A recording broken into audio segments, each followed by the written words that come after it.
Hello guys, in today's video we're gonna talk about how to fix TikTok downloader not working problem. So the answer is easy, just go to the settings and then scroll down to the apps section and then go to the search and search TikTok,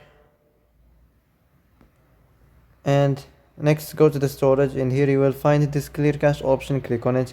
Now you can go check it if it worked, and if it didn't you can try to restart your phone or turn the Wi-Fi off and on, or the Bluetooth or the iPlan mode. Also, you can try to clear data, but be careful. If you clear data, all the TikTok's data will be deleted. This includes all files, the settings, the accounts, the databases, etc. So be careful if you want to clear your data.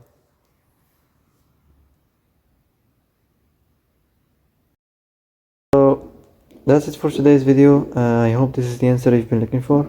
And if you like this video, don't forget to like and subscribe, and see you in the next video.